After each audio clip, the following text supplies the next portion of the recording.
Right, so I want to talk a little bit more about migration, because it's obviously a very hot topic, and I want to kind of explain how it works in practice and why it's useful. So a really good example is our ageing population in the UK.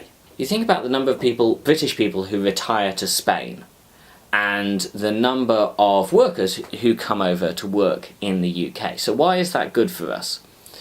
Well, the answer is simply that we have an ageing population, we have to pay their pensions, and we also have to pay their health costs.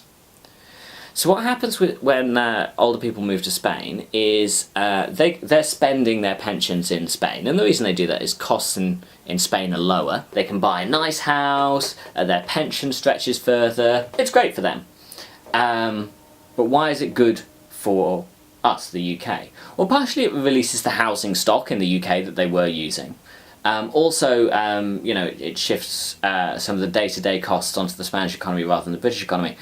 But also, free movement of people allows us to have younger people come here and work.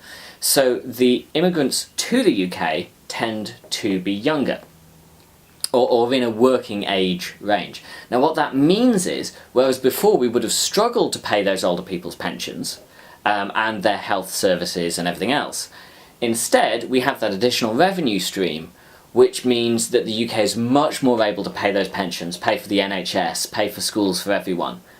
That's fundamentally what it's for. It's also good for the Spanish, of course, because they're a poorer economy, so that money coming in from the pensions helps them out.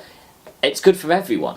Immigrants simply contribute more than they take out, whether that's in terms of using the NHS, or taking up housing, or taking benefits. Not many of them actually claim benefits. And it's not so much that they're better people or they're more hard-working people, it's just that they tend to be in the age group that takes out less benefits.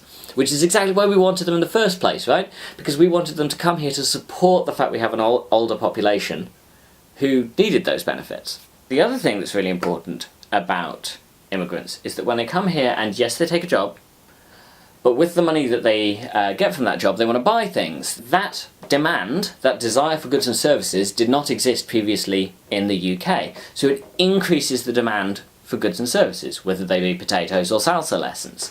Somebody has to supply those things.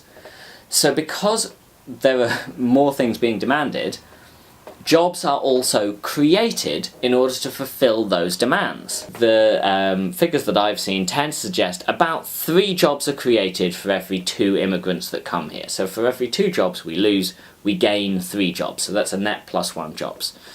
But even if you don't believe that, it is not as simple as one immigrant comes here, takes a job, and that's it, one British person out of work. It doesn't work that way. It's much, much more complicated than that. And it's also hugely important, like I said, for supporting our NHS, our school system, our pension system. All of that is incredibly important, and that fundamentally is a huge reason why free movement of people is important to us.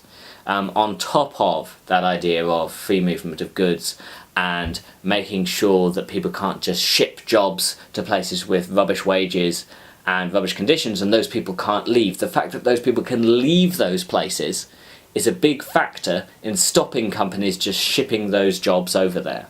Now there's one thing that I want to add in here, which is that the UK government is responsible for shortages in infrastructure. So additional people in the UK does put additional demand on infrastructure. If there are more people, that means there are more people using trains, or schools, or hospitals. Now, there are also more people staffing them. So in terms of the NHS, for example, immigration is hugely important because it allows us to have enough staff members to run a hospital. So that's super, super important. It is also the government's job to take some of that additional money that they have made through immigration, that additional cash that the government has got, and it should be using some of that to increase infrastructure. It should be building schools, building hospitals, improving railway systems and other transport systems. That is the government's job. And that additional revenue is enough to help us support our elderly population and help increase that infrastructure. And the other thing is that if you want to build infrastructure and you want to build it fast without sucking labour out of the rest of the UK economy, you need labour from abroad. So that's really, really important.